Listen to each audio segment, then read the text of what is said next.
നമസ്കാരം, എല്ലാവർക്കും ആമീസ് ഫുഡ് കോർട്ടിലേക്ക് സ്വാഗതം. എൻ്റെ പേര് സുമിത.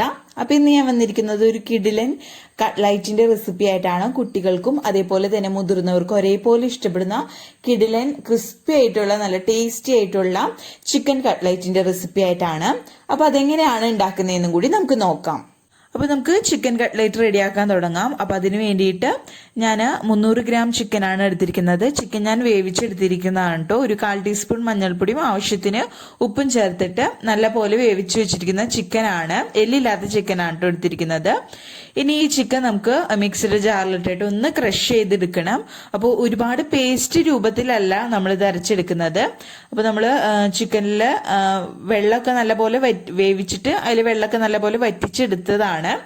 അപ്പോൾ നമുക്ക് മിക്സിയുടെ ജാറിലേക്ക് ഇട്ടിട്ട് ഒന്ന് ക്രഷ് ചെയ്തെടുക്കാം. കണ്ടില്ലേ, ഇതേപോലെ ഒരു രൂപത്തിൽ വേണം ഇത് നമ്മൾ ഒന്ന് അരച്ചെടുക്കാൻ വേണ്ടിയിട്ട്. വെള്ളം ഒന്നും ഇതിലേക്ക് ചേർക്കരുത്. ഇടയ്ക്ക് നമുക്ക് കട്ട്ലറ്റ് കഴിക്കുമ്പോൾ നമ്മുടെ ചിക്കൻ പീസ് കിട്ടേം വേണം. ഒരുപാട് അരഞ്ഞ് പേസ്റ്റ് രൂപത്തിലായി പോകാനും പാടില്ല. അപ്പൊ ഇതൊരു സൈഡിലേക്ക് നമുക്ക് മാറ്റി വെക്കാം. കട്ട്ലൈറ്റിന് വേണ്ടിയിട്ട് നമുക്ക് സവാളൊക്കെ ഒന്ന് വഴറ്റിയെടുക്കണം. അപ്പൊ അതിന് വേണ്ടിയിട്ട് ഒരു പാത്രം എടുത്തിട്ടുണ്ട്. അതിലേക്ക് 2 ടേബിൾ സ്പൂൺ വെളിച്ചെണ്ണ ഒഴിച്ചു കൊടുക്കാം. വെളിച്ചെണ്ണ നല്ലപോലെ ചൂടായിട്ട് വരുമ്പോൾ ഇതിലേക്ക് ഒരു മീഡിയം സൈസ് സവാള ചെറുതായിട്ട് അരിഞ്ഞത്, ഒരു വലിയ പച്ചമുളക് ചെറുതായിട്ട് അരിഞ്ഞത്, 1 ടീസ്പൂൺ അളവില് വെളുത്തുള്ളി കൊത്തിയരിഞ്ഞത്, 1 ടീസ്പൂൺ അളവില് ഇഞ്ചി കൊത്തിയരിഞ്ഞത്, അതേപോലെ കുറച്ച് കറിവേപ്പില ചെറുതായിട്ട് കട്ട് ചെയ്തതും കൂടി ഇട്ട് കൊടുത്തിട്ടുണ്ട്. അപ്പൊ പച്ചമുളകിന്റെ എരിവിനനുസരിച്ച് നിങ്ങൾക്ക് കൂട്ടുകയും കുറയ്ക്കുകയും ചെയ്യാം കേട്ടോ അതിന്റെ അളവ്. അപ്പോൾ അത് നല്ല പോലെ സോഫ്റ്റ് ആയി വരുന്നത് വരയ്ക്കും നമുക്ക് വഴറ്റിയെടുക്കാം. അപ്പോൾ പെട്ടെന്ന് വഴന്ന് കിട്ടാൻ വേണ്ടിയിട്ട് ഞാൻ കുറച്ച് ഉപ്പും കൂടി ഈ സമയം ചേർത്ത് കൊടുക്കുന്നുണ്ട്. ഇനി നല്ല പോലെ സവാള സോഫ്റ്റ് ആയി വരുന്നത് വരയ്ക്കും വഴറ്റിയെടുക്കാം. സവാള നല്ല പോലെ വാടി വന്നാൽ നമുക്ക് ഇതിലേക്ക് മസാലപ്പൊടികൾ ചേർത്ത് കൊടുക്കാം. ഒരു 1/2 ടീസ്പൂൺ അളവിൽ മഞ്ഞൾപ്പൊടി, 1 ടീസ്പൂൺ മുളക് പൊടി, കാശ്മീരി മുളക് പൊടിയാണ് കേട്ടോ എടുത്തിരിക്കുന്നത്, 1 ടീസ്പൂൺ കുരുമുളക് പൊടി, 1 ടീസ്പൂൺ ഗരം മസാല. മസാലപ്പൊടികളുടെ അളവൊക്കെ നിങ്ങളുടെ ഇഷ്ടത്തിനനുസരിച്ച് കൂട്ടുകയും കുറയ്ക്കുകയും ചെയ്യാം കേട്ടോ. ഇപ്പോൾ ഈ ലോ ഫ്ലെയിമിലാണ് വെച്ചിരിക്കുന്നത്. ഇനി പൊടികളൊക്കെ അതിന്റെ പച്ചക്കുത്ത് മാറുന്നത് വരയ്ക്കും വഴിച്ചെടുക്കാം. അപ്പൊ നമ്മൾ ചേർത്ത പൊടികളൊക്കെ നല്ലപോലെ മൂത്ത് വന്നാൽ നമുക്ക് ഇതിലേക്ക് നേരത്തെ നമ്മൾ ക്രഷ് ചെയ്ത് വെച്ചിരുന്ന നമ്മുടെ ചിക്കൻ ഉണ്ടല്ലോ അത് ചേർത്ത് കൊടുക്കാം. എന്നിട്ട് ഇത് നല്ല പോലെ അങ്ങ് മിക്സ് ആക്കി കൊടുക്കാം. എല്ലാ ഭാഗത്തേക്കും മസാല വരുന്ന വിധത്തിൽ നല്ല പോലെ മിക്സ് ആക്കി കൊടുക്കാം. അപ്പോൾ ഈ സമയം ഉപ്പ് നോക്കിയിട്ട് ചേർക്കാട്ടെ. നമ്മൾ ഉപ്പ് ചേർത്തിട്ടാണ് ചിക്കൻ വേവിച്ച് ഇരുന്നത്. അപ്പോൾ അതുകൊണ്ട് നോക്കിയിട്ട് മാത്രം ചേർക്കാം. ഇപ്പൊ നോക്കിയാൽ തന്നെ കാണാൻ ചിക്കൻ നല്ലപോലെ ഡ്രൈ ആയിട്ടാണ് ഇരിക്കുന്നത്. നമുക്ക് ഈ ഒരു സ്റ്റേജിൽ നമ്മുടെ കട്ട്ലേറ്റിനുള്ള ഒരു ഷേപ്പ് നമുക്ക് ആക്കിയെടുക്കാൻ വേണ്ടിയിട്ട് ബുദ്ധിമുട്ടായിരിക്കും. അപ്പൊ അതുകൊണ്ട് തന്നെ നമുക്ക് ഷേപ്പ് കറക്റ്റായിട്ട് കിട്ടാൻ വേണ്ടിയിട്ട് ഞാൻ ഇതിലേക്ക് 2 മീഡിയം സൈസിലുള്ള പൊട്ടാറ്റോയും കൂടി ചേർക്കുന്നുണ്ട്.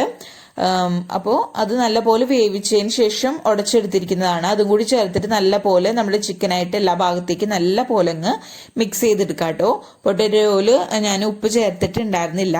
നോക്കിയിട്ട് മാത്രം നമ്മൾ ചിക്കനായിട്ട് മിക്സ് ചെയ്തതിന് ശേഷം കുറവുണ്ടെങ്കിൽ ചേർത്ത് കൊടുക്കാം കേട്ടോ. അപ്പൊ നല്ല പോലെ ഇതങ്ങ് മിക്സ് ചെയ്തെടുക്കാം. പൊട്ടാറ്റോയും കൂടി ചേർത്തിട്ട് നമ്മളിത് നല്ല പോലെ അങ്ങ് മിക്സ് ചെയ്തെടുത്തിട്ടുണ്ട് കേട്ടോ. അപ്പോൾ ഈ സമയം ഇത്രയും നേരം ഞാൻ ഫ്ലെയിം ഓഫ് ചെയ്തിട്ടുണ്ടായിരുന്നില്ല. അപ്പോൾ ഇതിലേക്ക് അവസാനമായിട്ട് കുറച്ച് മല്ലിയിലയും കൂടി ചേർത്തിട്ട് ഒന്ന് മിക്സ് ചെയ്തിട്ട് നമുക്ക് ഫ്ലെയിം ഓഫ് ചെയ്യാം കേട്ടോ. ലോ ഫ്ലെയിമിലാണ് ഞാൻ വെച്ചിരുന്നതെന്ന് മാത്രം. അപ്പോൾ ഞാൻ കുറച്ച് ടേസ്റ്റ് ചെയ്ത് നോക്കിയപ്പോൾ ഉപ്പിന്റെ കുറവ് തോന്നി. അതുകൊണ്ട് കുറച്ച് ഉപ്പ് മാത്രം ചേർത്ത് കൊടുക്കുന്നുണ്ട്. എന്നിട്ട് ഇത് നല്ല പോലെ മിക്സ് ചെയ്തതിന് ശേഷം നമുക്ക് ഫ്ലെയിം ഓഫ് ചെയ്യാം കേട്ടോ. അപ്പോൾ ഇതാ നമ്മുടെ കട്ട്ലേറ്റിന് വേണ്ടിയിട്ടുള്ള നമ്മുടെ കൂട്ട് റെഡി ആയിട്ടുണ്ട്. അപ്പോൾ വളരെ ഈസി ആയിട്ട് ഇത് റെഡിയാക്കി എടുക്കാം കേട്ടോ. അപ്പോൾ നല്ലപോലെ ഇതൊന്ന് മിക്സ് ആക്കി എടുക്കാം. നമുക്ക് കൈ വെച്ചിട്ടൊന്ന് ഉരുട്ടി നോക്കുമ്പോൾ അറിയാം ഇതിന്റെ കറക്റ്റ് പരിവം എന്തോരാണെന്ന്. ഇനി അഥവാ പൊട്ടറ്റോ ചേർത്ത് കൊടുക്കുന്നത് ഇപ്പോൾ കൂടിപ്പോയെന്ന് വെച്ച് നിങ്ങൾക്ക് പിടിക്കാൻ പറ്റാത്തൊരവസ്ഥയായി വരാണെങ്കിൽ കുറച്ച് ബ്രെഡ് ക്രംസ് ചേർത്ത് കൊടുത്താലും മതി കേട്ടോ. കണ്ടില്ലേ, ഇപ്പൊ ഇതൊരു കറക്റ്റ് പരിവാണ്. കയ്യിൽ ഇതേപോലെ ഷേപ്പ് ചെയ്താൽ നമുക്ക് ഉണ്ടുരുട്ടാനും അതേപോലെ ഷേപ്പ് ചെയ്തെടുക്കാനും പറ്റുന്നുണ്ട്. അപ്പോൾ കറക്റ്റ് പരിവായി വന്നിട്ടുണ്ട്. ഇനി ഇതൊന്ന് ചൂടാറി വരണം. എന്നാലാണ് ഇപ്പൊ ചെറിയ ചൂടുണ്ട്, കൈ പിടിക്കാൻ പറ്റുന്ന അത്രയും ചൂടാറി വരുന്നത് വരയ്ക്കും വെയിറ്റ് ചെയ്യാം. അപ്പൊ ഇതൊന്ന് ചൂടാറി വരട്ടെ. അതിനുശേഷം നമുക്ക് ഇതൊന്ന് ഷേപ്പ് ചെയ്തെടുക്കാം കേട്ടോ. ഇപ്പൊ ഇതാ നമ്മുടെ കൂട്ട് ഒന്ന് ചൂടാറി വന്നിട്ടുണ്ട്. അപ്പോൾ നമുക്ക് എന്തോരം വലുപ്പത്തിലാണ് കട്ട്ലേറ്റ് വേണ്ടത് അതിനനുസരിച്ച് ബോൾസ് ആക്കി എടുക്കാം കേട്ടോ. അപ്പോൾ നിങ്ങൾക്ക് വേണമെങ്കിൽ തിന്നായിട്ട് എടുക്കാം, അതില്ലെങ്കിൽ കുറച്ച് തിക്കായിട്ട് എടുക്കാം. ഞാനിപ്പോൾ കുറച്ച് തിക്കായിട്ട് തന്നെയാണ് കേട്ടോ എടുത്തിരിക്കുന്നത്. ചെറിയ ചെറിയ റൗണ്ട് ഷേപ്പിലുള്ള കട്ട്ലേറ്റ് ആണ് എടുക്കുന്നത്. പല രീതിയിലും പല ഷേപ്പിലും നമുക്ക് റെഡിയാക്കി എടുക്കാം കേട്ടോ. അപ്പോൾ നിങ്ങൾ ഇഷ്ടത്തിന് തിക്കായിട്ട് വേണമെങ്കിൽ തിക്കായിട്ട് എടുക്കാം, അതില്ലെങ്കിൽ കനം കുറച്ചിട്ട് നിങ്ങൾക്ക് ഇഷ്ടമുള്ള ഷേപ്പിൽ ഇത് റെഡിയാക്കി എടുക്കാവുന്നുള്ളൂ. ഞാനിപ്പോൾ റൗണ്ട് ഷേപ്പിൽ ഇതേപോലെ നമ്മൾ കൈവച്ച് ഞാൻ ഉള്ളം കയ്യിൽ വെച്ചിട്ട് സൈഡ് വെച്ചിട്ട് ഇങ്ങനെ പ്രസ് ചെയ്ത് ഒന്ന് ലെവലാക്കി എടുക്കാം കേട്ടോ. അപ്പോൾ നിങ്ങൾക്ക് പറ്റാവുന്ന രീതിയിൽ പെർഫെക്റ്റ് ആയിട്ട് ഒന്ന് ചെയ്തെടുക്കാം, അത്രയേ ഉള്ളൂ. വളരെ ഈസി ആയിട്ട് റെഡിയാക്കാൻ പറ്റും. ക്രാക്കൊന്നും വീഴാതെ തന്നെ നമ്മൾ നല്ല പോലെ ഇതങ്ങ് ഷേപ്പ് ചെയ്തെടുത്തിട്ടുണ്ട് കേട്ടോ. അപ്പോൾ ഇതേപോലെ തന്നെ ബാക്കി എല്ലാനും ഈ ഒരു കൂട്ടി വെച്ചിട്ട് നമുക്ക് എല്ലാ കട്ട്ലേറ്റും റെഡിയാക്കി എടുക്കാം കേട്ടോ. ഇപ്പോൾ ഇതാ നമ്മുടെ കട്ട്ലേറ്റ് എല്ലാനും നമ്മൾ ഷേപ്പാക്കി എടുത്തിട്ടുണ്ട് കേട്ടോ. അപ്പോൾ ഇനി ഇതിലേക്ക് നമുക്ക് എന്താ ചെയ്യേണ്ടതെന്ന് വെച്ചാൽ നമ്മൾ ആദ്യം ഒരു മുട്ടയുടെ ബാറ്ററിൽ ഒന്ന് മുക്കിയതിന് ശേഷം ബ്രെഡ് ക്രംസിൽ ഒന്ന് കോട്ട് ചെയ്തതിന് ശേഷമാണ് കേട്ടോ ഫ്രൈ ചെയ്തെടുക്കുന്നത്. അപ്പം അതിന് വേണ്ടിയിട്ട് ബ്രെഡ് ക്രംസ് എടുത്തിട്ടുണ്ട്. ഇനി ഇതിലേക്ക് ഞാനൊരു മുട്ടയാണ് എടുത്തിരിക്കുന്നത്. അപ്പോൾ മുട്ട താല്പര്യമില്ലാത്തവരാണെങ്കിൽ കുറച്ച് മൈദ വെള്ളത്തിൽ കലക്കിയതിന് ശേഷം യൂസ് ചെയ്യാം കേട്ടോ. അപ്പോൾ ഞാനിപ്പോൾ ഒരു മുട്ടയാണ് യൂസ് ചെയ്തിരിക്കുന്നത്. അതിലേക്ക് ഒരു നുള്ളു ഉപ്പും 2 നുള്ളു കുരുമുളക് പൊടിയും കൂടി ചേർത്തിട്ട് നല്ല പോലെ ഒന്ന് ബീറ്റ് ചെയ്തെടുക്കാം കേട്ടോ. നമ്മൾ ആദ്യം മുട്ടയിലൊന്ന് മുക്കിയതിന് ശേഷം ബ്രെഡ് ക്രംസിൽ കോട്ട് ചെയ്തെടുക്കുകയാണ് ചെയ്യുന്നത്. അപ്പോൾ നല്ലപോലെ ഇപ്പോൾ ബീറ്റ് ചെയ്ത് എടുത്തിട്ടുണ്ട്. നമ്മുടെ ബ്രെഡ് ക്രംസും എഗ്ഗിന്റെ ബാറ്ററും റെഡി ആയിട്ടുണ്ട് കേട്ടോ. അപ്പോൾ നമ്മൾ റെഡിയാക്കി വെച്ചിരിക്കുന്ന നമ്മുടെ കട്ട്ലേറ്റ് ഉണ്ടല്ലോ, അത് ഓരോന്നും ഇതേപോലെ ഞാൻ ഇപ്പോൾ കാണിക്കുന്ന പോലെ ആദ്യം തന്നെ നമ്മളുടെ മുട്ട ബീറ്റ് ചെയ്ത് വെച്ചിരിക്കുന്നതിലേക്ക് ഒന്ന് ഇട്ടിട്ട് 2 സൈഡ് ഒന്ന് കവർ ചെയ്തെടുക്കാം.